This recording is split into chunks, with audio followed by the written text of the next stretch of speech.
네, 그러면 시간이 되어서 3부 질의응답 시간을 가지도록 하겠습니다. 네, 질의응답과 토론을 하는 시간을 가지도록 하겠습니다.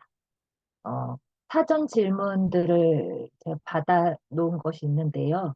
네, 요 중에서도 우선 현장에 계신 분들을 중심으로 질문을 진행해 나가면 좋겠다는 생각이 듭니다. 혹시 소나무님 참석하셨나요?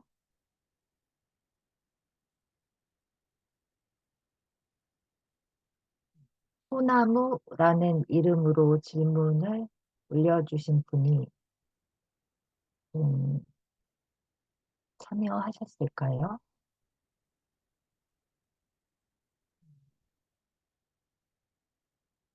안 계시면 아람, 아람님이 제가 이렇게 화면 확인했을 때 56 김명숙이라고 이렇게 화면에 적혀 있고, 근데 여기도 아람이라는 표시가 있는 분이 두 분이시네요. 여기 사전 질문 올려주신 분이 두 분 중에 계실까요?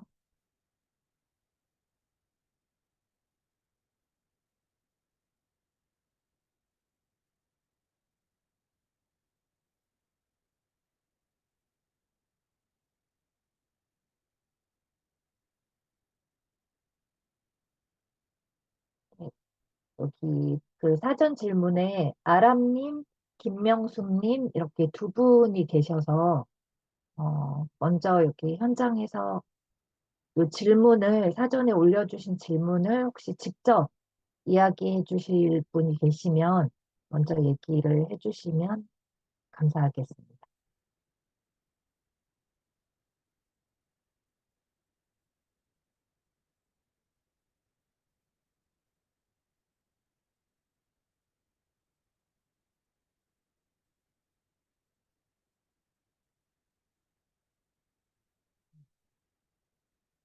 저희가 중간에 지금 쉬는 시간을 가지고 바로 질의응답을 시작하는 거라 혹시 쉬는 시간 동안 아직 여기 참여가 좀 늦으셔서 응답이 좀 늦으실 수 있다는 생각이 들어서요.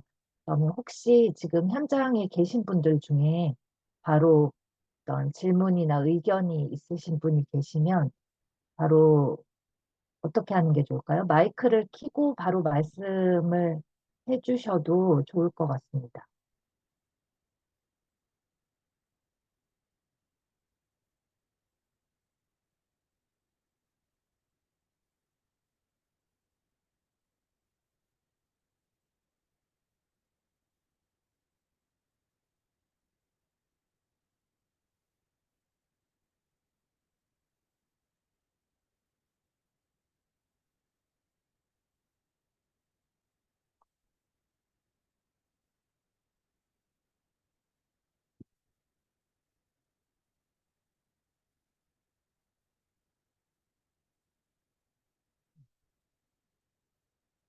어,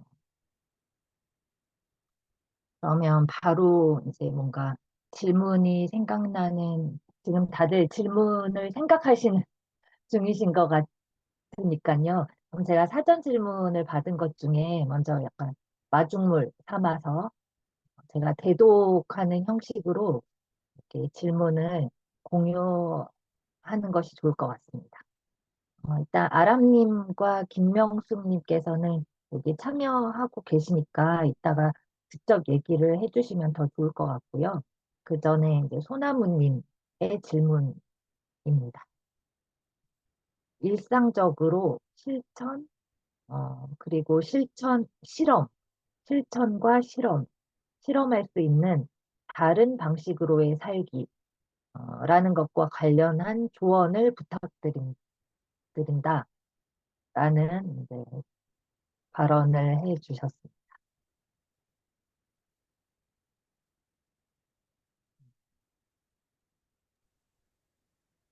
다른 방식으로 살기와 관련한 조언, 실천과 실험할 수 있는, 일상적으로요. 어떤 그 조언이 가능할까요? 아, 제가 대답해야 되는, 네. 저도 그렇게 잘 살고 있지 못할 것 같아가지고, 뭐, 그렇게 얘기할 수는 없지, 할 입장은 아니지만, 근데 아까 인상적인 게, 아까 이 책에서, 아까 읽은 부분 있잖아요. 이야기를 만든다라는 것. 네, 이게 흥미로울 것 같아요. 근데 이야기가 다른 것들과의 어떤 연결, 예, 그리고 숱한 뭐 미메시스도 있을 수 있고, 예, 이런 대화도 있을 수 있고, 이런 과정을 통해 가지고 나만의 이야기가 있는 삶을 만들어 보는 것, 예, 그러면 이게 정해진 진짜 코드화된 우리 삶이 진짜 탈코드.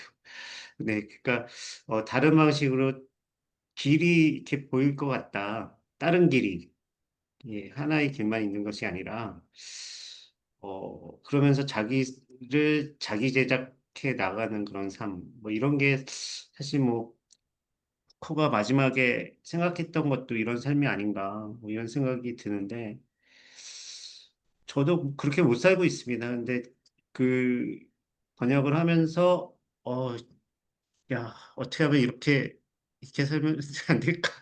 뭐 이런 생각을, 아직도 희망이 있어. 뭐 이런 식의 좀 그런 마음도 들고, 어, 네, 그랬었습니다. 그래서 뭐 저의 조언이라기보다는 이 책에 나와 있는 갓다리의 어떤 생각에 따라서 그런 삶을 시도해보는 것은 어떤가? 이야기를 만들고, 일종의, 나 속에 빠지지 않고, 일종의 예, 집단적 주체화라고 그랬나? 예, 이걸 통해서 여러 무리들을 통과해 나가면서 그것이 뭐 꼭 사물도 좋고 뭐 사람들 사람들 다 포함해서 그러면서 끝이 어떻게 끝나는지는 모르겠지만 이제 그런 이야기들을 만들어 나가는 삶. 이게 일상적인 수준에서 계속 이루어지게 된다면 일상적 실천 또는 실험적인 삶이 될 수 있지 않을까요? 그러니까 물론 이제 정치적 실천으로 나아갈 수도 있겠고 아니면은 뭐 예술적 실천으로 나갈 수도 있겠고 이게 두 개가 다 이제 연결될 수도 있고 뭐 그런 생각이 듭니다. 이 정도로 얘기를 해보겠습니다. 네. 아, 네, 감사합니다. 그 일상적 실천과 정치적 실천, 예술적 실천 이런 것들을 또 언급해 주셨는데요. 그 아까 그 권두현 선생님께서 프리뷰어 소감 발표해 주실 때 마지막 단락에서 그 우발성과 정동의 코뮤니즘을 그 이주 노동자의 기숙사 화재, 미등록 외국인 노동자에 대한 단속 강화와 같은 장면에서의 이웃됨 이라고 하는 것이 어떻게 작동할 수 있는지 이런 얘기들을 말미에 좀 해주셨었던 것 같아요. 혹시 관련해서 뭔가 좀 더 얘기를 나눠주실 수 있는지 궁금합니다. 이제 사실은 뭐 아까도 잠깐 이렇게 고백하듯이 말씀드렸지만 다른 원고 작업하다가 이제 그 사례를 좀 살펴봤었고 마침 그때 이제 그 프리뷰 소감을 좀 정리하던 중이라 다소 무리한 연결인가 싶었는데 어쨌든 그 이웃이라는 키워드와 관련하여서 좀 연결이 될 수 있겠다 싶었는데 제가 이 책을 읽으면서 계속 생각했던 거는 뭐 우발성이나 비정합성 같은 그런 키워드들이었고 사실 마주치면 만남하고는 좀 다르다라는 생각이 들었어요. 만남이라고 하는 것은 사실 약속을 전제하고서 이루어지는 행위라고 한다면 마주침이라고 하는 것은 언제나 우발적인 것인데 우리는 그러한 마주침에 대해서 어떤 정도의 좀 그 개방성을 가지고 있는가?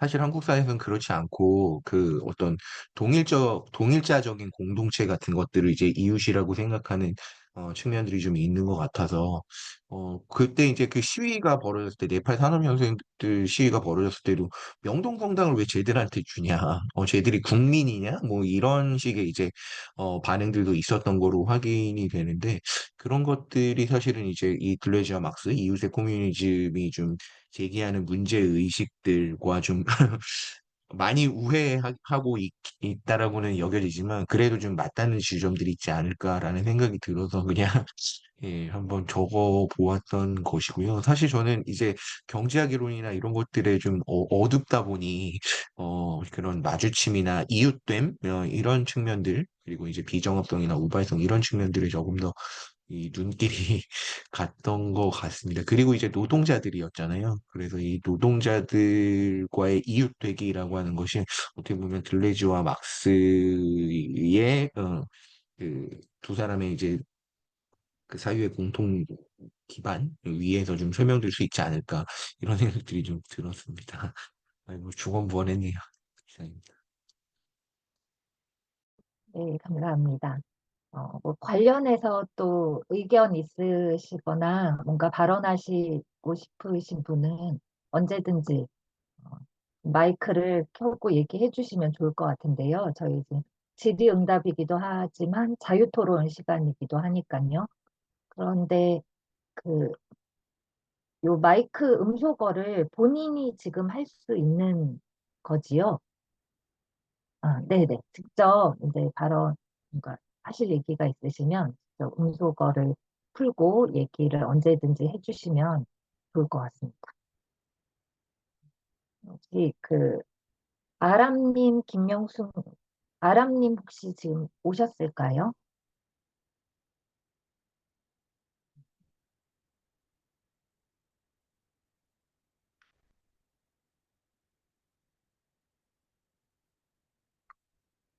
아, 네.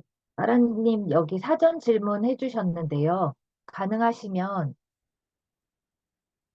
아, 그러시군요. 그러면 제가 아람님께서 지금 여건상 마이크와 이 비디오를 사용하실 수 없는 상황인 것 같아서 제가 대신 질문을 대독하도록 하겠습니다. 어, 막스와 들레즈가 어떤 지점에서 공명하고 어떤 방면으로는 분기하는지 이것이 궁금하다라고 질문해 주셨습니다. 또한 이 책의 논의가 현재 한국 정치 사회적 양상이나 사상에 어떠한 참조점으로 자리할지 또 궁금하다고 하십니다.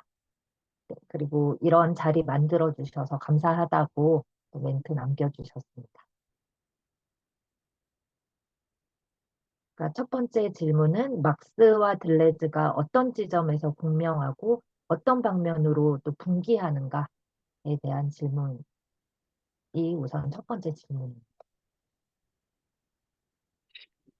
어, 만족할 만큼 드릴 수가 없고 제 말씀을 드릴 수 없을 것 같은데 어, 그 자본주의 비판이라는 측면에서 저는 이제 그 생각이 같은 거죠. 어떻게 보면은 예, 막스와 들레즈와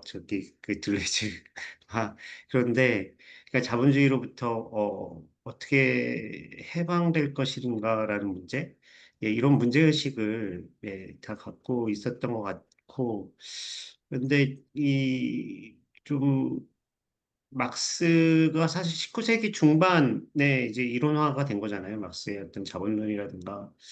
예, 그 중반 이론화가 됐고, 그 시대에서 이제 또 생각되는 어떤 뭐 그 개념들, 예, 뭐 이런 것들을 사용해 나가면서, 어, 그 자본을 분석하고 그리고 그 메커니즘 같은 것들을 이렇게 그 꿰뚫어 본 것이라고 이렇게 보이는데 이제 그 들레즈 가타리가 살았던 이제 1960년대, 70년대 예, 이때에는 또 다른 어떤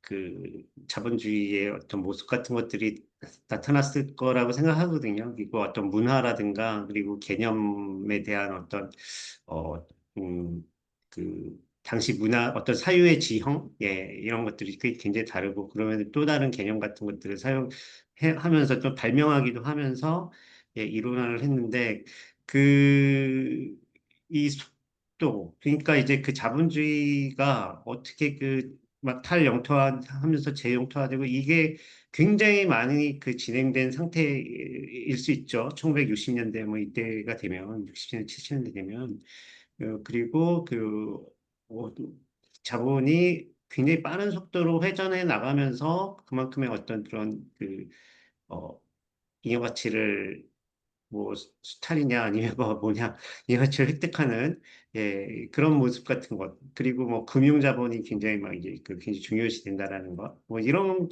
자본주의의 어떤 변화 이런 것들을 그리고 굉장한 그 기계의 자동화와 뭐 기계 발전, 과학기술의 발전과 함께 예, 이런 생산력의 문제라고도 할 수 있겠고, 이런 측면 같은 것들을 어떻게 막스의 기본적인 어떤 그 문제의식 같은 것들을 쇄신하면서 그걸 버리는 게 아니라 쇄신하면서 또 일어날 것인가가 예, 들레즈 카타리의 좀 자신들이 해야 할 일이라고 생각한 거 아닐까?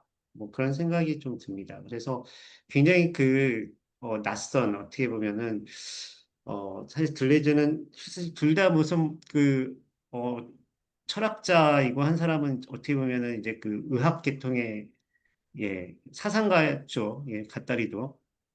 그쪽에 있었던 좀 정신분석에 정통했던 그런 사람인데, 이 두 사람의, 그, 사실 뭐 막스도 철학자였죠. 철학자였지만 어, 그 사람이 어떻게 보면 이제 막 과학적인 그 전에 이제 그 막스 하면은 사회과학 뭐 이런 식으로 이렇게 생각이 되는데 되게 철학적인 작업을 해 나간 것 같습니다. 그 시대의 변화에 맞춰가지고 그래서 어, 어떻게 보면 너무 되게 낯선 개념들과 막 그 사회 전체 여러 가지를 전부 다 이야기하는 그러니까 막스 자신이 논하지 않았던 것들을 굉장히 많이 이야기하잖아요. 천개의 공원이나 막 이런 뭐 확장시킨 어떤 유물론적인 사고를 그런 측면에서도 또 막스와 다른 것 같고요. 그러니까 되게 좀 아주 세밀하게 이론화를 하고 자본주의를 어떻게 보면 사회과학적으로 이렇게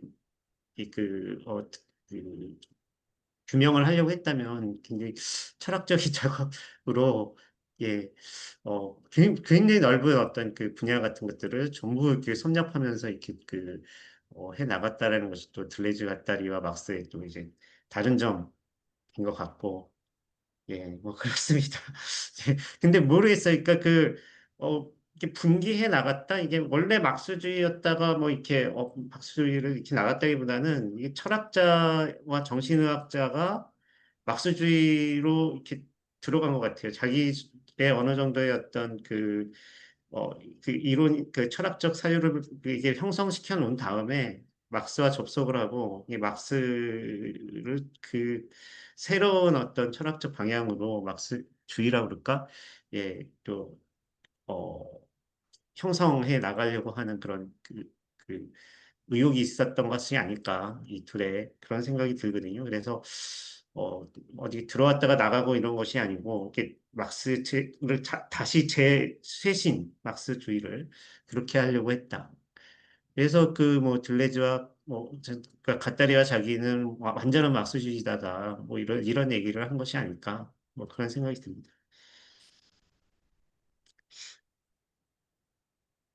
그리고 뭐 그렇게 이게 대답이 됐는지 모르겠습니다. 그러니까 내가 얘기할 수 있는 감당할 수 있는 질문은 사실 아니거든요. 내가 나의 생각만 그냥 얘기해 볼 수 있는 거고. 네.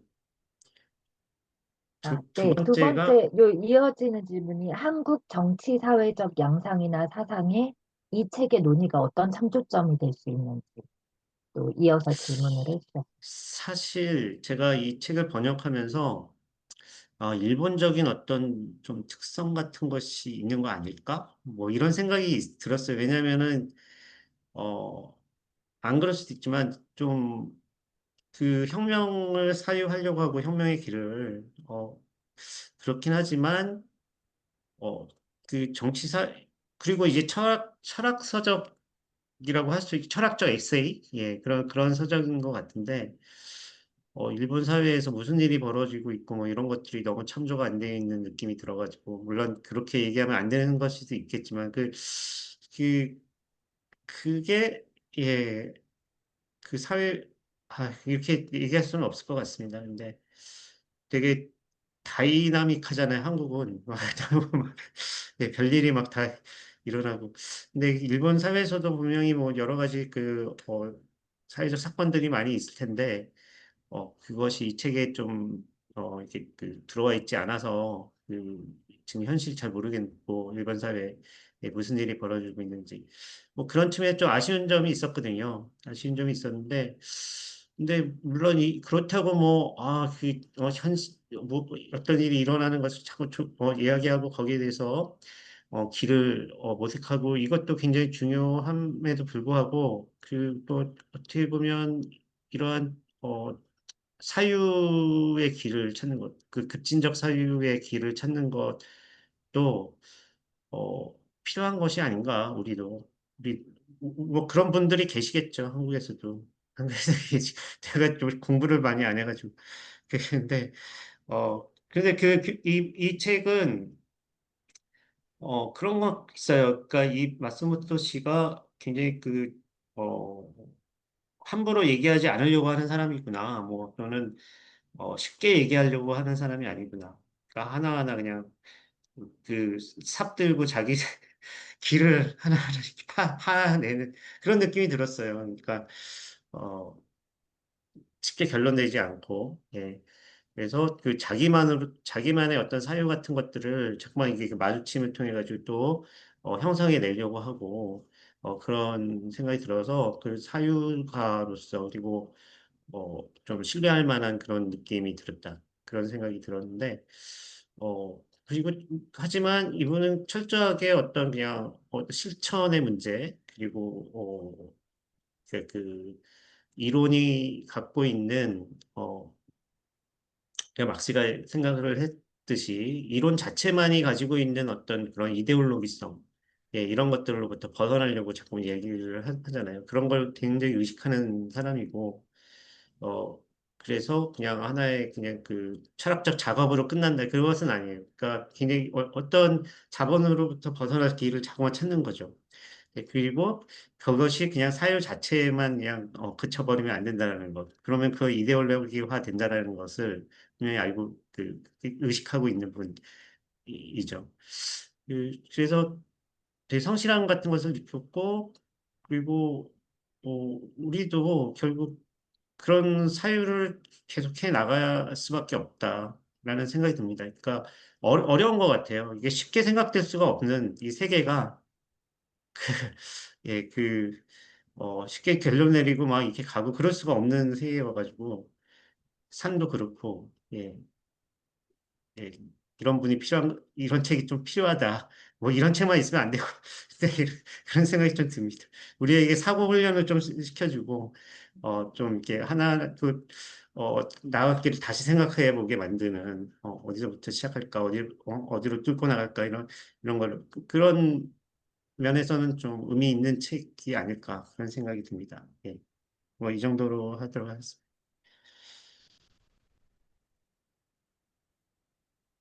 네, 감사합니다. 권두현 프리뷰어님께서도 혹시 관련해서 아까 뭐 다른 공부를 하시다가 연결된 지점 이렇게 얘기를 해주셨는데 그때 이제 한국의 어, 음, 음, 한국 정치 사회적 양상과 관련해서 어떤 창조점, 이 책의 창조점 혹은 다른 가지고 계셨던 관심사에서 뭔가 연결되는 부분 나눠주실 얘기가 있으신가요? 어려운 것 같습니다. 저도 사실은 문학 전공자이다 보니까, 물론 이 문학을 전공한다는 게 뭐 텍스트를 꼼꼼히 읽어내는 방식만 있는 것은 아니고, 저도 항상 뭐 더 나아가서 한국이라고 하는 사회를 만들어낸 외부적인 맥락들, 뭐 이런 것들 속에서, 계속 뭔가 좀 텍스트를 읽어내려고 노력하고 있는 셈인데 자꾸 제가 말을 얹을 때마다 이 들레즈 막스에서 다루고 있는 그 뭔가 좀 핵심을 벗어나서 제가 오독을 자꾸 유도하는 것 같아서 말이 좀 조심스럽기는 한데 좀 동어 반복인 것 같기도 하고요. 뭐냐면 결국은 그 어떤 인과론적인 사유 이상의 예, 그 생성의 그러니까 맥락을 생성해내는 어떤 원리들 이런 것들이 이제 두 사람의 사유를 이렇게 맞대을 때 잘 만들어지고 있다라는 생각이 들어서 사실은 뭐 한국 사회의 문제라고 하는 것들이 뭐 이제 한국의 역사 속에서 과거에서 현재로 이어지는 어떤 인과적인 역사 속에서 이렇게 배치된 산물이라기보다도 굉장히 이제 그 초국적인 어떤 맥락, 뭐 노동, 자본, 계급, 뭐 그리고 이제 뭐 여러 가지 맥락들이 이렇게 뒤얽히는 가운데 만들어지는 것이고 또 노동 자본 계급뿐만이 아니라 뭐 젠더나 인종의 문제 같은 것들까지도 예 아까 뭐 사실은 제가 자꾸 네팔 산업 연수행 얘기를 언급해가지고 논점이 좀 흐려지는 게 아닌가 걱정이 되기는 하는데 그런 것들은 노동이나 자본의 문제이기도 하지만 결국은 뭐 인종의 문제이기도 한 것이잖아요. 예, 그런 맥락들을 이 책을 통해서 예, 뭔가 좀 일국사적인 단일한 차원이 아니라 더 큰 우발적이고 비정합적인 그런 뒤얽힘이 일어나는 맥락들 속에서 좀 재구성할 수 있게 해준다라는 것, 이 책이 가지고 있는 미덕은 거기에 있지 않나. 예, 제가 이해한 바만 좀 가지고 얘기하면 그 정도인 것 같습니다. 네. 네, 감사합니다. 그 한국의 사상과 관련해서 저도 말씀 듣고 생각하다 보니까 조금 떠오르는 얘기가 있어서요. 뭐 자유 토론 시간이니까 저도 이제 진행하고 있는 입장이긴 하지만 조금 얘기를 얹어보고 싶은데요. 그, 요게 한국 사상과 뭐 맥이 다 꼭 닿는 얘기일지는 모르겠는데, 저는 그러니까 들레즈와 막스를 생각했을 때, 들레즈를 먼저 알고, 들레즈의 책을 굉장히 이제 탐독했던 시절이 있었는데요. 근데 이제 그 모든 게 일세계라는 표현이 괜찮을까요? 이제 일세계의 철학자들이 이제 한국에 번역이 되어서 이제 들어와서 한국의 독자들이 그 철학자들을 만나게 되는데요. 그 들레즈 같은 경우는 포스트 모더니즘이라고 하는 큰 이제 뭐 사상적 조류 속에서 이렇게 수입되어서 이렇게 들어와서 번역이 되었다라고 이제 알게 되었어요. 그래서 이제 들레즈를 책을 보는데 그 항상 어떤 철학이나 사유를 우리가 진공 상태에서 그 책과만 만나게 되는 게 아니라 그 책이 들어오게 되는 분위기, 그 책을 소개해주는 사람, 그다음에 그 책이 얽혀 있는 다양한 네트워크 이런 것들과 다 함께 그 책이 들어오고 읽힌다라는 생각이 들더라고요. 근데 이제 제가 하고 싶었던 얘기는 그러한 이제 포스트 모더니즘의 그 조류 속에서 들레즈를 만나다가 뒤늦게 들레즈가 막스주의자라고 얘기를 했다는 걸 뒤늦게 알게 된 거예요. 제 경험에서요. 그래서 아니, 이럴 수가. 제 머릿속에는 들레즈와 막스는 전혀 연결될 수 없는 이 사람은 저쪽에 있는 사람인데 들레즈가 막스주의자라고 했다니 이게 무슨 말일까? 라고 이제 궁금증을 가지면서 오히려 이제 막스에게도 좀 관심을 가지게 됐었던 것 같거든요. 그런데 이제 나중에 그 막스의 책을 읽고 나서 그러니까 알게 된 들레즈는 제가 지금 뭔가 그거를 명쾌하게 어땠다고 설명하기는 좀 부족하긴 하지만, 아무튼 전혀 달라지는 경험을 했었습니다. 그러니까 막스를 모르고 들레즈를 봤을 때랑 막스를 읽고 나서 막스의 문제의식 속에서 들레즈의 글들을 읽을 때는 들레즈가 완전히 다르게 살아나는 경험을 해서요. 그래서 이제 결론은 이 질문과 어떻게든 좀 연결을 시켜보자면요.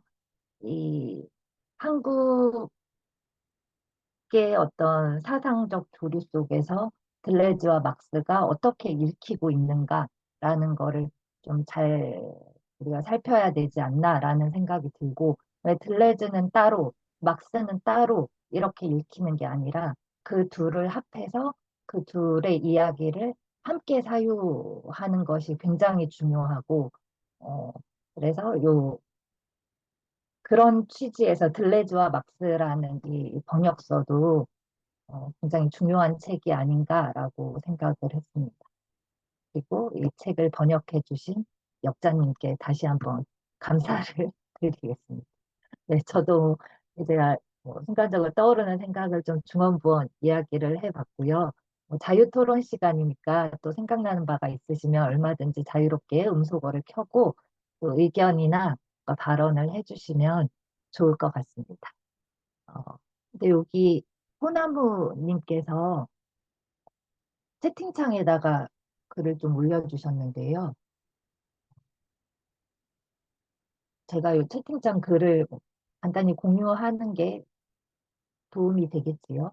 그래서 우문현답 감사하다고 얘기를 해주시고, 그다음에 이야기로 연결되기, 나만의 다른 이야기 만들기, 실험과 시도, 흥미로울 듯 하다고 얘기를 해주셨습니다.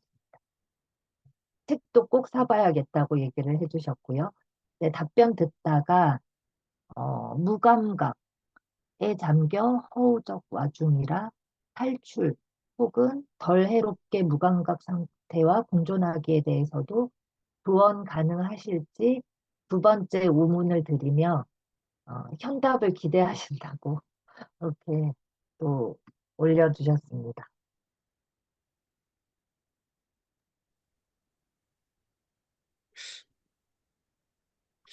근데 무감각 상태가 어떤 상태일까?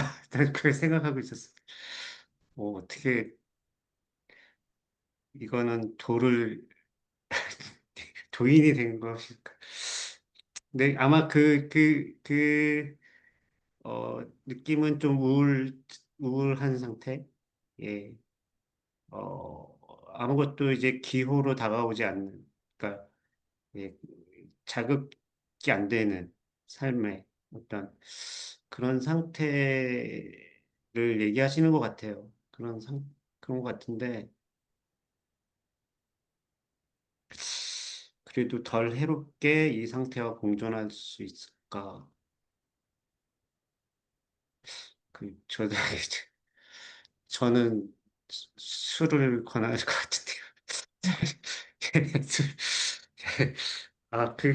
그러니까, 아까 자신이 흥미를 느낄 수 있는 어떤,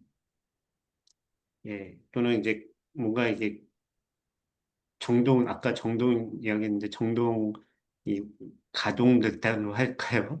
그런 것을 찾아보시는 것이 좋지 않을까, 일단 어떤 것이든, 예, 그렇게밖에 얘기를 할 수 없을 것 같습니다. 저도 잘, 뭐, 어떻게 그 상황을 모르고, 그렇기 때문에, 예, 아마 분명히 있을 겁니다.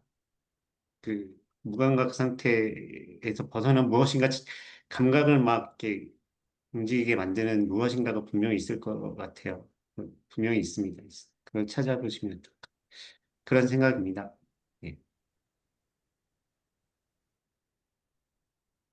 지금 또 손을 들어주신 분이 계신데요. 강미성님.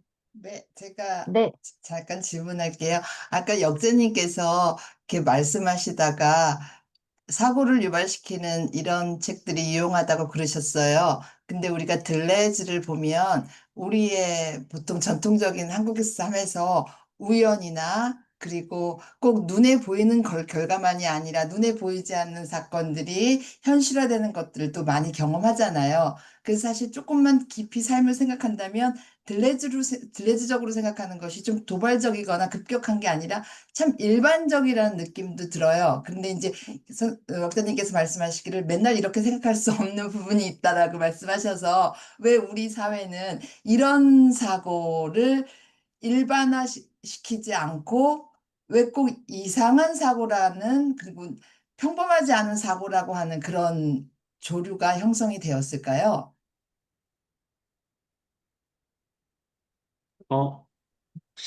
어, 그건 제가 잘 대답을 하겠는데, 그지? 선생님께서 그냥 생각하시는 바를 말씀하시는 게 좋겠습니다. 저도. 네, 그냥 역자님께서 문학을 하셨다고 그러시면서 아까 그, 이렇게 맨날 생각하는 게 항상은 힘들 거라고, 들레처럼 맨날 생각할 수 없지만 사고를 유발시키는 게 좋다고 그러셔갖고, 왜 우리 일상생활에서 들레즈처럼 생각하는 게 선생님은 일반적이지 않다라고 생각을 하셨는지 좀 궁금했어요, 그냥. 근데 제가 그 말을 한 기억이 없어가지고, 네, 그러세요. 네. 그 말 했나? 제가, 아니, 그러니까 사고를 그런 말 유발하는 했었나? 건 좋은데 항상 이렇게 생각할 수는 그러니까 우리 일상생활에서 그렇잖아요. 먹고 아, 사는 거 바쁘고 앞으로 네네네. 닥칠 일 해결해야 되고 그렇기 때문에 이렇게 네. 그 원인의 깊이까지 생각하기는 건 힘들으니까 그런 맥락에서 그랬을 거라는 생각은 들어요. 우리도 살다 보면은 우리 깊이 생각 안 하니까요. 근데 조금만 생각하면 우리의 문화 속에서 꼭 눈에 보이는 원인만 있는 건 아니고 눈에 보이지 않는 원인들이 현실화되는 경우들도 굉장히 많잖아요. 그리고 우연이라는 거요. 꼭 필연적인 결과만이 아니라 우리가 생각하지 않았던, 우리가 몰랐던 그런 원인들이 결과화되는 경우도 있고요. 그래서 그냥 음, 우리 문화에서는 들레적으로 생각하는 것이 참 평범하고 쉬운 일 같은데 이렇게 왜 음, 어렵게만 사람들이 생각하는지 좀 선생님이 음. 생각이 있으신가 궁금해서요. 선생님 말씀 맞는 것 같습니다. 저는 뭐, 근데 이제 그 개념이 막 어려워서, 어떻게 보면은 굉장히 일상적이고, 항상 일어나는 것을, 이제 포착하는 철학일 수 있는데, 이게 좀, 또 개념으로 얘기하다 보니까 어려워진 것 같다는 생각이 드는데, 정말 어떻게 보면은, 우리가 항상 그 마주하는 그런, 일들을 설명하는 철학일 수 있겠다, 그런 생각이 듭니다. 예.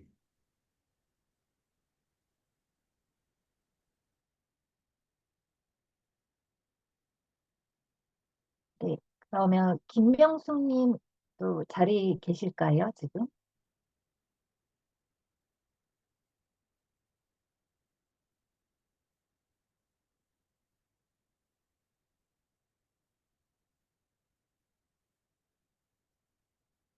아, 네, 그러면 김명숙님의 질문으로 또 넘어가기 전에 여기 소나무님께서 질문을 하나 더 올려주셨었거든요. 그거를 제가 또 대독하면서 토론을 이어가 보도록 하겠습니다.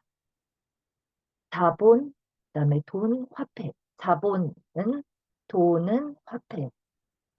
이러한 공식은 거의 대부분의 사람에게 부족함으로 인식되고 있다고 생각합니다. 그런 일상적 부족에 대해 어떤 태도를 유지하면 좋을까요? 라는 질문을 해주셨습니다. 저도 알고 싶습니다. 아,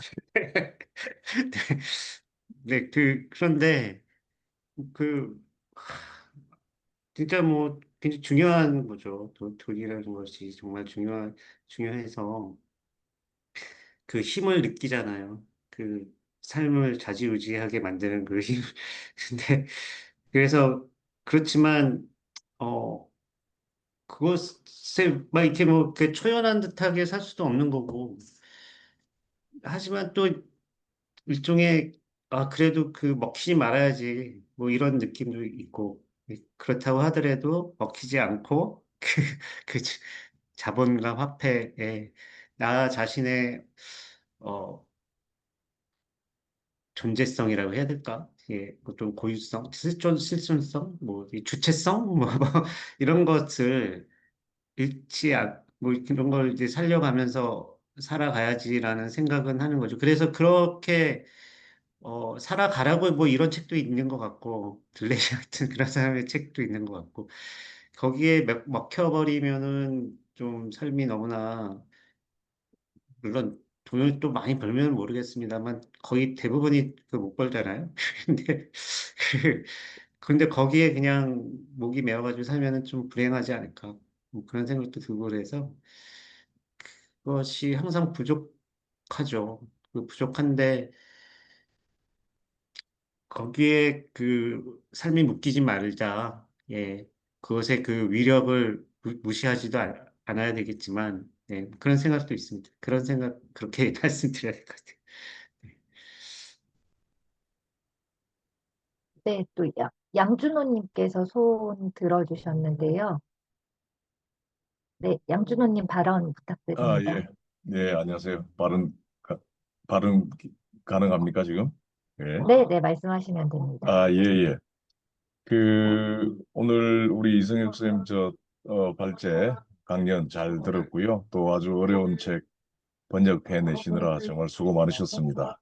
저도, 읽고, 속에서 좀 뭔가 좀 불편한, 그러니까 이제 어떤 저자의 들레즈와 막스의 어떤 그런 접합과 관련된 좀 불편한 그런 부분이 계속해서 좀 해소가 좀 되질 않는데요. 이게 제가 좀 이해가 부족해서인지 무엇 때문인지 제가 좀 잘 몰라서 한번 뭐 질문 차원에서 제 생각을 조금 얘기를 드려 봅니다. 먼저 이제 이 책에서 제가 볼 때는 이 책이 우리에게 주는 이제 현실적인 어떤 임플리케이션이라고 하는 것은 어떤 이 우발적 마주침이라고 하는 것이 어떤 사유들 간의 어떤 그런 마주침만을 의미하는 것이 아니고 결국은 어떤 관계론적인 이 마주침, 바꿔 말해서 뭐 어떤 개인과 개인 사이가 서로 차이를 인정하고 특이성을 인정하며 그리고 또 비침투적인 그런 어떤 관계를 유지하면서 이른바 공존, 공립적인 관계가 구축 가능하다라고 하는 이런 것들이 제가 볼 때는 이 책에서 저자가 마스모토 준이치로가 얘기하는 이른바 좀 실천적인 어떤 시사점인 것 같아요. 자, 그런데 이 책은 들레즈와 일단 막스의 어떤 그 차이들 간의 어떤 그런 접합을 시도하는 것에 아주 중요한 지식 사회학적인 어떤 의의가 있다고 저는 생각을 하는데요. 사실은 앞서 말씀드렸던 그 저자의 어떤 실천적인 어떤 결론을 고려해서 보면 기본적으로 좀 들레즈나 또는 뭐 알투세 들레즈와 같은 아까 우리 이 진행자께서 이야기하셨던 프랑스의 어떤 그런 포스트 모더니즘적인 어떤 그 유물론적 그 마주침 이론 이쪽에 좀 경도가 돼 있고 또 다른 한편인 어떤 막스에게 있어서 우리가 찾을 수 있는 이 우발적 마주침과 관련된 그 지적 계기 그러니까 막스로부터는 어떤 단서를 가지고 이런 어떤 들레즈와 막스 사이의 어떤 그런 접합을 시도하는 것인지를 저는 이 책을 반복적으로 보면서도 약간 이해가 감이 이렇게 오질 않더라고요. 그러니까 뭐 아까 어느 분께서 그런 말씀을 하셨는데 이 책은 분명히 이 저자가 마스모토가 얘기하는 어떤 우발적 마주침의 어떤 해방적 기획 그러니까 이제 해방적 기획으로서의 어떤 그런 우발적 마주침에 대한 뭐 스피노자적인 어떤 문제의식 또는 이 알투세와 알투세의 어떤 그런 문제의식 그리고 나아가서 네그리의 문제의식은 투영이 됩니다. 분명히 보입니다. 그렇지만 막스에게 있어서 특이성과 어떤 차이들의 어떤 그런 우발적 마주침 또는 어떤 비침투적이고 또는 이 뭐라 그럴까요? 어, 서로 차이를 어떤 인정하는 그런 어떤 이 마주침의 어떤 그런 관계론이 막스에게서 어떤 것들을 단서로 해서 추출해내었는지가 저는 궁금하고 아직까지 이 책에서는 그것이 좀 명시되어 있지 않은 그런 느낌을 저는 받습니다. 그래서 조금 많이 좀 불편한 왜냐하면 이게 핵심이라고 저는 생각을 하고 있기 때문에 그러나 핵심인데 그에 비하면 막스로부터의 어떤 그런 단서는 별로 이렇게 찾아볼 수가 없는 뭐 이런 부분이 제 독후감입니다. 그래서 우리 이성혁 선생님 또 어떻게 생각하시면서 번역하셨는지 궁금합니다. 네, 이상입니다. 네, 내가 네, 양철아 선생님 반갑습니다. 예, 예, 전에 반갑습니다. 뵀었는데 네, 아, 그러셨어요? 네, 아유, 먼저 선생님. 네, 네. 사실 저도 선생님 그 생각 좀 비슷한데 이게 들레즈와 막스인지 들레즈가 또 앞에 있어요. 들레즈의 막스인지 그렇죠. 예. 들레즈의 막스 같아요. 저는.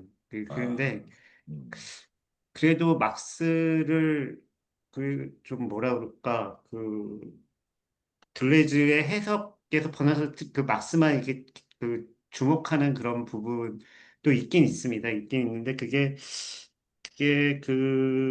뭐지? 노동과는 별개의 방식으로인가? 거기 보면은 이제 요강 정치경제 비판 요강 예, 예 예, 거기 그걸 비자본주의적 생산 형태 예. 그걸 굉장히 막 분석을 하면서 음, 지금 자본주의적 소유 관계가 아닌 다른 소유 관계를 지금 자본주의 소유 이후에 어떻게 부활할 것인가 예, 부활이라는 건 어떻게 어 되살린다 아무튼 뭐 비자본주의적 소유 형태 뭐 음, 이런 걸 막 이렇게 얘기하는 장에서 예, 계속 좀 막스만 좀 이렇게 좀 보는 부분이 있긴 있더라고요. 근데 음, 그 부분은 이제 클로소프스키라는 저도 이분은 이제 살아있는 화폐라는 책이 또 번역이 안 돼 있어가지고 잘 모르겠는데 그런 좀 일종의 뭐지? 우리가 얘기하는 변태라고 그러나? 뭐라 그러지? 그 아무튼 도착. 예, 도착에 대한 그것과 이렇게 연결을 시켜가지고, 어, 얘기를 또 하더라고요. 그 마주침을 일으키는데, 예, 어, 그 부분 빼놓고는 음, 진짜로, 음, 네, 좀 그렇습니다. 저도. 그러니까 들레즈가 다시 재구축한 막스 이야기를 주로 하고 막스 예, 자신 이야기는 또 그것만 이렇게 딱 뽑아가지고 이렇게 하는 부분은 좀 많지 않은 것 같습니다. 저도. 네. 그러니까 이제 우발적 마주침이라고 하는 개념을 저는 네. 사실 굉장히 좀 중요하게 봤는데, 그 네. 개념과 관련해서는 마르크스주의 또는 마르크스적인 어떤 그런 단서를 전혀 활용하지 않고, 그죠? 그러니까 이제 네. 전반적인 어떤 막스가 이야기하는 경철 수고에서 이야기하는 그런 어떤 뭐 이 비자본주의적인 어떤 생산 관계 이런 것들은 따로 되어 있는 하나의 어떤 해방적 기획이고, 우발적 음. 마주침은 또 따로 이 파편화되어 있는, 그러니까 이제 또 분리되어 있는 그런 어떤 해방적 기획으로 지금 생각을 하고 있는 그렇게 봐도 되는 겁니까? 그러니까 저는 아닌 것 우발적 같아요. 마주침 개념에 있어서는 막스와 들레즈 사이의 어떤 통섭이 전혀 보이질 않는다 이 말씀이죠. 예, 그거는 이제 들레즈가 재구축한 앙띠 오이디푸스나 이제 청계공원 거기서 이제 나오는 것을 그냥 다시 좀 설명하는 것 같아요. 이분이 하는 것보다. 그러니까 완전한 재해석은 이제 그 책에서 하고 있나 보죠. 그러니까 들레즈와 예, 그런 식으로 다시 해석을 해가지고 이제 막스를 다시 음, 내보내는 예, 네, 그런 게 있는 것 같습니다. 예, 이 마스모토 자신이 그 작업을 하는 것 같은 느낌이 안 들어가지고 그 우발성의 유물론이라는 것이 예, 이제 들레즈 갓다리가 막스로부터 이걸 도출해냈다라는 것을 이렇게 얘기하면서 그걸 좀 주목하고 있는 거 아닌가 그거를 다시 좀 예, 예, 재조명하는 것이 아닌가 그런 생각이 들었습니다 저는 예. 네, 뭐 기본적으로 들레즈는 이제 마르크스주의적인 그런 어떤 문제의식, 그러니까 자본주의의 어떤 축적의 동학에 관한 어떤 막스의 어떤 인식을 개성하고 있다는 점에서는 들레즈가 이제 네, 마르크스주의적이고, 또 들레즈와 마르크스주의 사이의 어떤 그런 이 접점을 추측을 할 수가 있겠는데, 그러니까 이제 제가 오해를 하고 있는 것일 수 있습니다. 그러니까 그런 어떤 막스주의적인 어떤 문제의식은 기본적인 것이다. 기본적인 어떤 프레임이다라고 이제 위치 설정해 놓고, 네, 프랑스의 어떤 여러 어떤 정치 철학 또는 어떤 사회 철학적인 어떤 이 개념들을 그 막스의 어떤 그런 기본 프레임 위에 이렇게 좀 예, 뭐라 그럴까요? 화학적으로 이렇게 결합시켰다기보다는 물리적으로 이렇게 예. 좀 더딥히는 그런 어떤 좀 느낌이 좀 강해서 그래서 바디우도 그렇게 비판을 막 한 겁니다. 예, 예, 예, 일종의 예. 그, 예, 뭐라 그러지? 다양체 뭐 이런 이야기는 결국에는 뭐, 그 파시즘적으로 빠질 수밖에 없다 뭐 이런 방식으로 막 얘기를 해버리잖아요. 그 예, 부분, 예, 예. 예, 그러니까 막 비판하는 사람도 있는 거죠. 야, 무슨 막스야, 뭐, 뭐 이런 식으로 비판하는 사람도 있겠죠. 예. 예. 아이, 잘 알겠습니다. 선생님, 정말 좋은 책 번역하시느라 고생 많으셨고요. 우리 출판사에게도 정말 노고를, 정말 수고 많으셨다는 말씀 전하고 싶습니다. 정말 고맙습니다. 예. 예, 감사합니다. 네, 이제 오늘의 마지막 질문이 될 것 같은데요. 이제 방금 나눠주신 토론과도 좀 연결이 될 수 있을 것 같습니다. 김명숙 님께서 미리 사전에 올려주신 질문을 제가 대독을 하도록 하겠습니다. 이 저자가 이 책을 쓰게 된 동기가 있다면 가장 중요하다고 생각하는 동기가 무엇일지, 역자님께서 생각하시는 이 책의 저자의 동기를 좀 말씀해 주십사 질문을 올리셨습니다. 그거는 저도 잘 모르는데요. 근데 그게 동기가 무엇일까? 이분은 이제 계속 일종의 소장학자로서 프랑스 1982년생인가?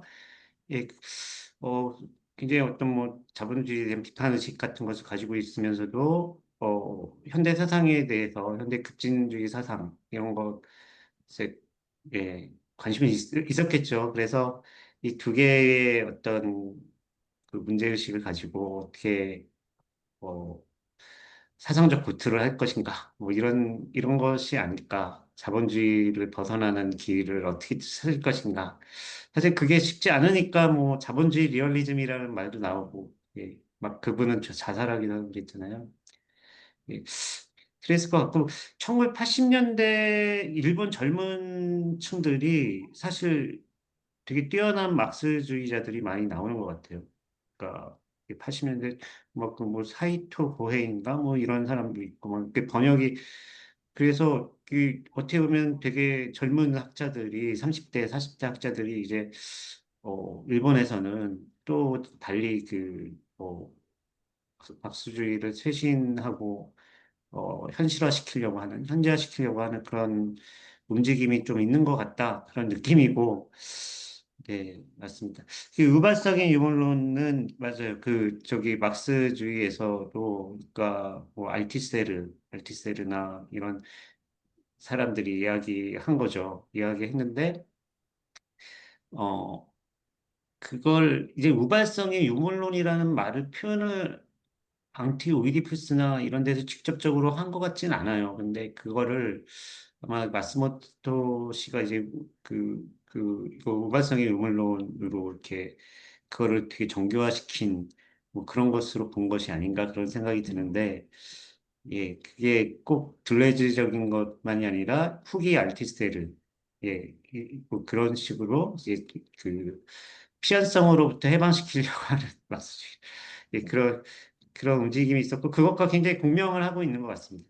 예, 여기 발리바르가 또 이제 알스를 제재고, 그리고 이제 발리바르의 글을 앙티 오디푸스에서, 그걸 근거로 삼거든요. 자본주의자의 이제 발리바르 글을 근거로 삼아서, 어, 좀 그 당시 좀 이게 젊은 마크시스트들의 작업 같은 것들을 많이 참조를 하려고 한 것 같습니다.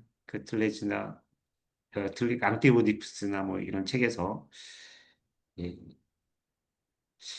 근데 우발성의 유물론이라는 말을 이렇게 딱 내세운 거는 이제 내 기억에는 알티세르의 유고, 예, 그러니까 80년대 이제 그분이 이제 유폐가 됐잖아요. 부인을 죽이고.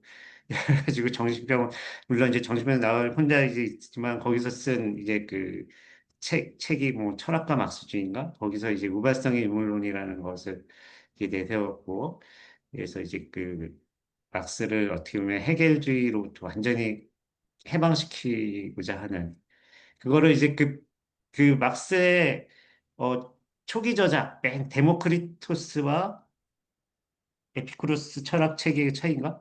거기에서부터 이제 찾아가지고 막스의 핵심 세상 그, 그 사상은 그런 그 우발성의 의문론에 있다라는 거, 예, 이런 것들을 얘기하면서 막스를 또 그런 그 우발성이라는 것과 예, 마주침이라는 것으로 이제 알티세르도 후기 알티세르도 예, 그런 방식으로 조명을 했다. 그렇게 말씀드릴 수 있습니다. 네, 아까 그 참 질문이 뭐였죠? 아, 제가 대답한 거죠. 방금 아까 질문이 네, 동기. 저자가 아, 이 책을 예, 집필하게 된 그거는 뭐 동기가 제가 확실히 무엇라고 생각? 모르겠는데 네. 예, 그럴 것 같다. 그러니까 젊은 그 학자들이 되게 좀 진보적인 어떤 그런 분위기, 좀 레디칼한 분위기 같은 것들이 있지 않나, 일본에는. 뭐 그런 생각이 좀 들었습니다. 예. 네, 감사합니다.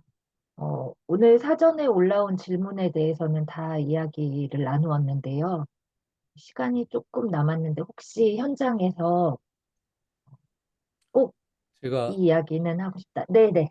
예, 얼굴을 켜고 하겠습니다. 음.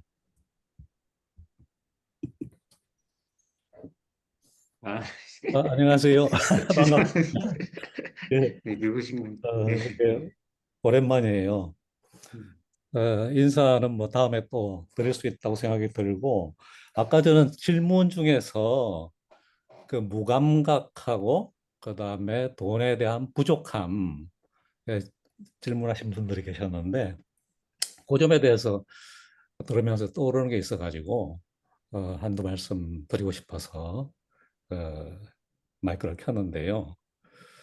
우선 그 부족함이라 돈에 대한 부족함, 뭔가 모자라다라는 생각을 우리가 사실 다 느끼고 있기 때문에 아까 그 질문은 꼭 질문하신 분만의 그 혼자 경험이라기보다 되게 보편적 경험일 수 있지 않나 하는 생각이 듭니다. 그런데 이게 생각해 보면은 음, 자본주의의 아주 본질적인 기획일 수 있다라고 생각이 들거든요. 그러니까 기획이라고 하니까 뭔가 의도를 가지고 그렇게 꾸며야지라는 생각을 갖기 쉬울 것 같은데 그거보다도 자본주의라고 하는 기계 장치가 회전해 감에 있어서 어, 바로 그 부족함이라고 하는 거를 필수적인 어떤 요소로 요구한다라는 의미에서 그렇게 말씀을 드리는 건데요. 만약에 그 노동을 하거나 가난한 사람들이 항상 돈에 대한 풍족함을 느끼고 그래서 뭔가 자기 노동력을 팔아야 될 필요성을 못 느끼는 상황이라고 한다면은 자본이 그 노동력을 활용해 가지고 그 사람들의 그 노동력을 통해 이해 가치를 창출하는 게 불가능하지 않겠습니까? 그러니까 부족함이라고 하는 것은 끊임없이 생산되어 나오고 있고 그렇기 때문에 바로 우리 삶에서는 아까 우연과 필연 얘기가 나왔지만은 필연적으로 우리는 부족할 수밖에 없는 존재로 그 살도록 어찌 보면 강요당하고 있는 그 현실이고 바로 그게 자본주의 메커니즘 아니겠느냐 생각을 합니다. 아마 정치경제학 용어에서는 희소성이라고 하는 용어로도 표현되고 있는 것 같은데 이 부족함이라고 하는 것이 자본론 속에서 보면은 어, 자본의 그 축적의 그 법칙으로서 자본의 끊임없는 축적이라고 하는 것은 프롤레타리아트의 끊임없는 축적이기도 하다라고 하는 자본주의 일반 법칙으로 설명이 되고 있는데 바로 이제 가난의 생성, 모자람의 생성, 부족함의 생성이 그것의 중요한 그 모멘트이고 바로 이거를 이제 극복해 내는 것이 중요한 과제가 아닐까 하는 생각을 갖게 되었는데요. 아까 무감각에 대한 질문은 이거하고 거의 본질적으로 같은 이야기 같아요. 그러니까 무감각해진다라고 하는 것은 우리가 갖고 있는 삶의 본원적 에너지가 고갈되고 소진된다라는 의미겠죠. 그래서 우리의 삶의 에너지가 생생하게 살아있을 때는 감각하고 감응하는 존재로서 우리 삶의 재생산이 가능하지만 이 에너지가 이제 고갈되어지면 우리의 감각 능력을 상실하게 되고 공감 능력까지도 이렇게 상실하게 되는 상태에 이르게 되는데 과거의 자본주의는 개개인들을 그러니까 프롤레타리아트라고 부를 수 있는 그 다중들을 소진의 상태로까지 몰아넣지는 않는 경우가 많았었는데 이제 신자유주의 자본주의에서는 바로 그 소진이라고 하는 것이 누구에게 있어서나 경험할 수 있고 많은 사람들에게 이렇게 닥치는 상당히 확산된 일반화된 경험으로 나타나고 있다는 것이 문제라고 생각이 듭니다. 그러니까 들레즈 같은 경우에는 무감각이라고 하는 것을 방치하거나 뭐 이렇게 받아들이는 것으로 이해하기보다 무감각 그 자체를 싸워야 할 어떤 적으로서 설정하는 경향이 많다고 생각해요. 그래서 예술이라거나 이런 것들을 통해 가지고 우리의 감각을 계속적으로 기념비화 시킬 수 있는 그런 노력을 하는 것이 필요하고 아까 그 마주침 같은 것을 예를 든다면은 사실 우발성의 유물론은 들려질 것이 지금 이성혁 선생님도 말씀하신 것처럼 아니죠. 후기 알티세르가 정교화시킨 그런 철학이고 오히려 비결정성 철학이라고는 할 수 있겠는데 그렇다고 해서 비결정성은 우연성하고는 완전히 같은 건 아니라는 생각이 듭니다.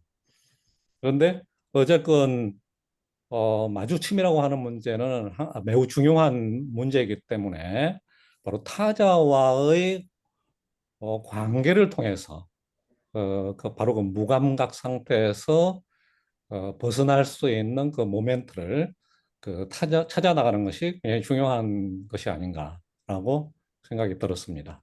네, 이상입니다. 네, 감사합니다.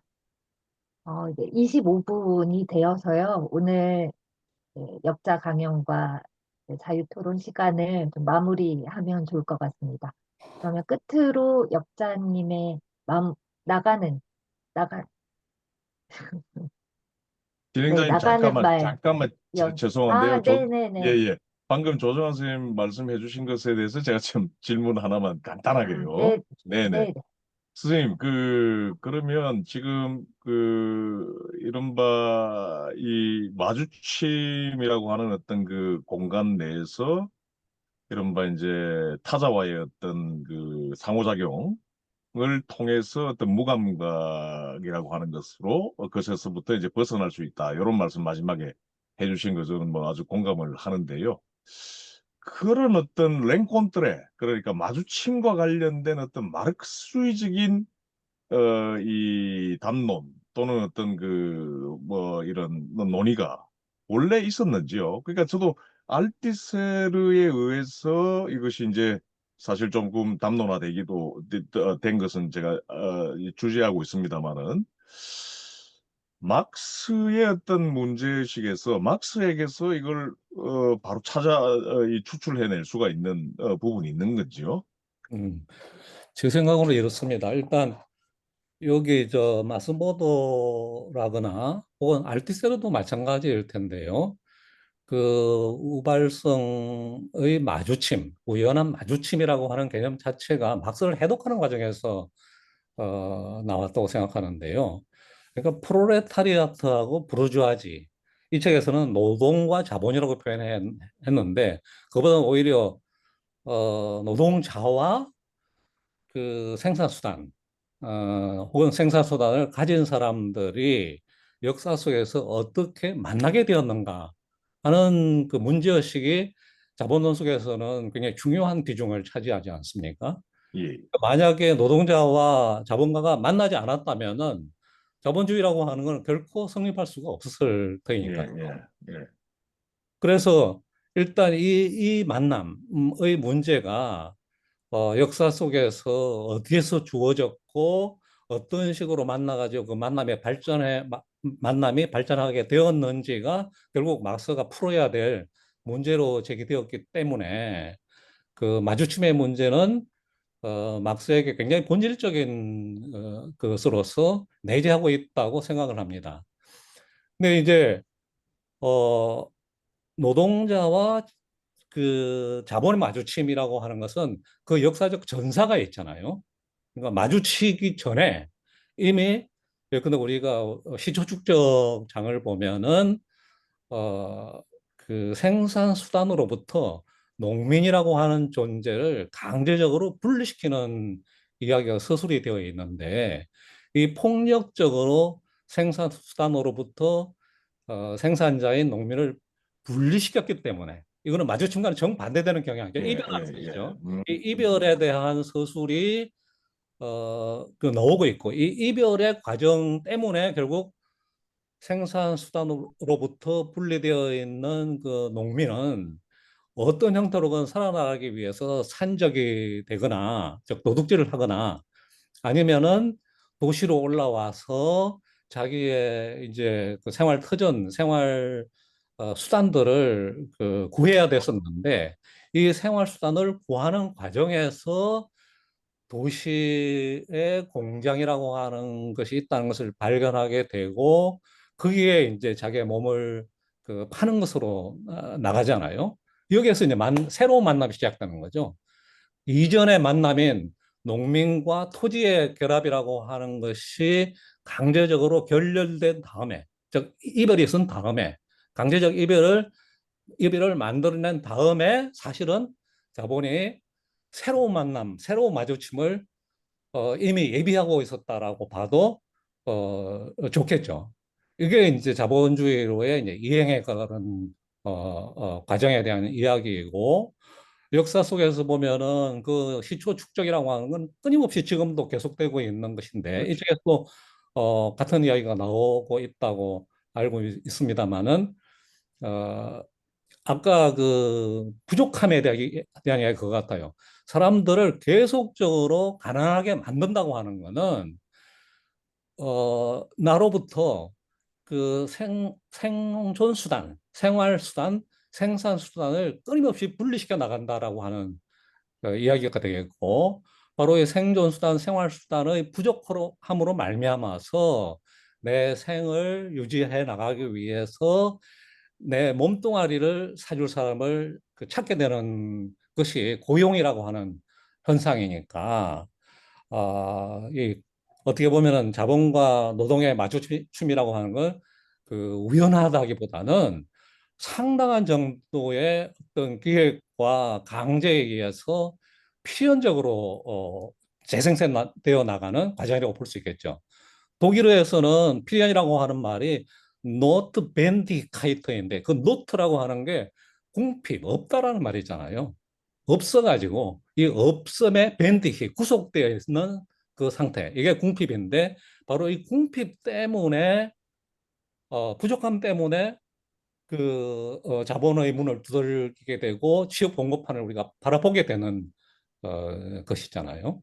이런 식으로 이 마주침의 그 문제의 과거적이고 현재적인 그 형태 변경 문제, 재생산 문제는 계속적으로 그 탐구돼야 될 문제라고 생각이 됩니다. 식민지 문제도 그렇고 노예 문제도 그렇고 다양한 그 역사적 계기들 속에서 마주침이라고 하는 것이 어떻게 강제되고 즉 필연화되고 또 그것이 실현되었는가 또 실현되고 있는가 어떤 경향으로 발전해 나갈 것인가 이런 문제가 우리한테 주어져 있다고 생각이 됩니다. 그래서 이제 자본주의 체제 내에서의 어떤 그런 마주침이 가지고 있는 어떤 필연적 성격 이런 것들을 이제 저도 먼저 이제 머릿속에 떠올리다 보니까 우발적 마주침이라고 하는 것이라고 하는 개념이 마르크스 또는 마르크스주의에서 이것이 끄집어낼 수가 있는 것인가라는 생각을 아까 하게 되면서 질문을 몇 번 하게 됐던 겁니다.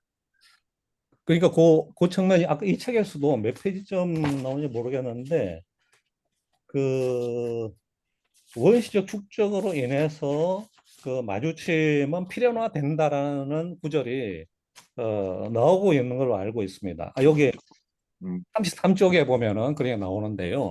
예, 실초 축적 그러니까 여기 본원적 축적을 필연으로 삼고 있다라고 해가지고 본원적 축적이라고 하는 것이 자본과 노동의 마주침이라고 하는 것을 그 외부에서 필연화시키고 있는 역사적 계기로 작동하고 있다고 필자도 보고 있다고 생각을 해요.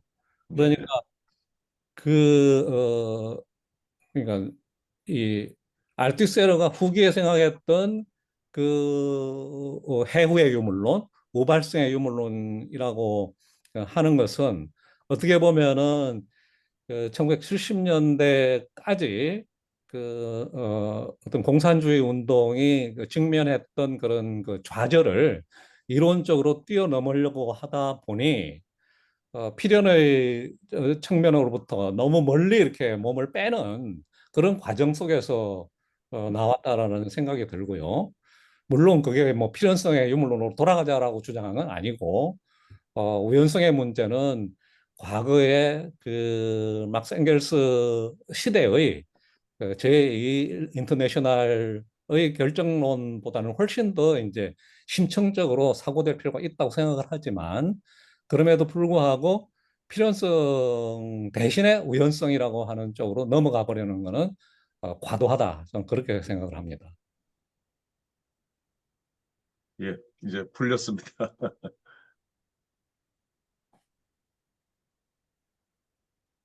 아, 네.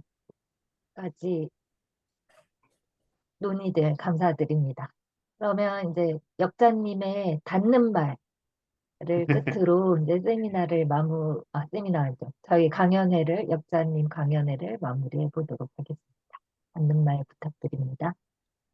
예, 또 이제 그 토론을 해주시니까 제가 또 이해가 더 이게 명료는 아니지만 더 이제 더 앞으로 나간 것 같은 느낌이 들고, 예, 계속 그 자본주의 메커니즘이 자, 원서 축적을 통해 가지고 이루어지기 시작하면은 그 자신의 메커니즘으로 굉장히 가속화되는 것 같아요. 가속화돼 가지고 다 빨아들이는 그런 힘이 있는 게 아닌가. 그걸 이제 필연성이라고 해야 되는지 모르겠습니다만 그런 생각이 그걸 분명히 이제 그 이야기를 하고 있는 것 같고 그 들레이즈 갓다리도 그런 생각을 또 하게 되는데요.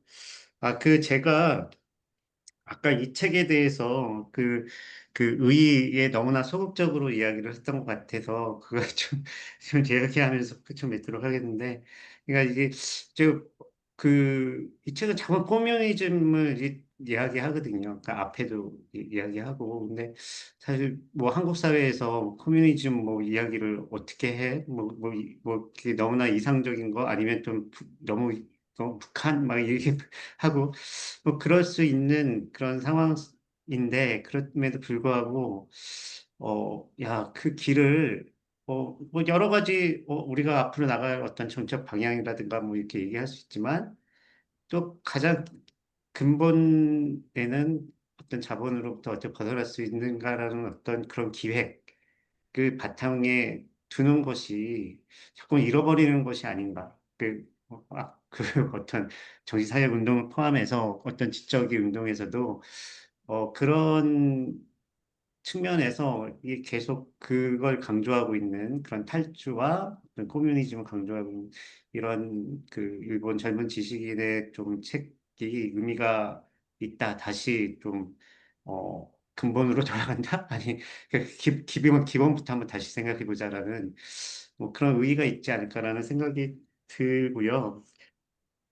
이게 내가 이거 하나만 저기 아까도 강의로는 할 수 없겠지만 이게 막스의 말이 인용이 되어 있는 것을 마스모토가 이제 그 인용한 것을 한번 읽어보고 싶은데요. 이 그 부에 대해서 이제 막스가 하는 말인데, 아, 막스가 이렇게 생각했구나라는 것을 알게 되는데요. 그러니까 부는 인간의 창조적 소질들을 절대적으로 표출하는 것 아니면 무엇이겠는가라고 이야기를 하고 있거든요. 이게 나중에는 자연까지 얘기가 될 수도 있겠죠. 그러니까 뭐 베냐민적인 어떤 그것까지 포함하면은 그것도 되게 재밌는 그 되게 재밌는 부분이 그 베냐민 기술과 노동과 자연 이것도 굉장히 재밌는 부분인데 말을 못해서 좀 그 좀 시간 안 되를 좀 잘할 걸 그런 생각이 들었는데 그리고 이 역사적 발전은 이와 같은 총체성을 즉 기존의 척도로 측량되지 않는 모든 인간적 능력 그 자체의 발전의 총체성을 자기 목적으로 하고 있는 것은 아닐까라고 막스가 부에 대해서 이야기를 하고 있는 부분이 저는 굉장히 그 인상 깊었거든요. 그래서 인간은 자신은 무엇인가의 규정성에 의해 재생산하는 것이 아니라 생성의 절대적 운동 와중에 있는 것은 아닐까라는 그 요강이 있는 구절인데 이거는 들레즈적인 어떤 그 생각과 이게 진짜 전맥이 되는 부분 아닌가 뭐 이런 생각을 하게 되었습니다. 뭐 그걸 나중에 한번 읽어보시라고 좀 그 말씀드리고 싶고요.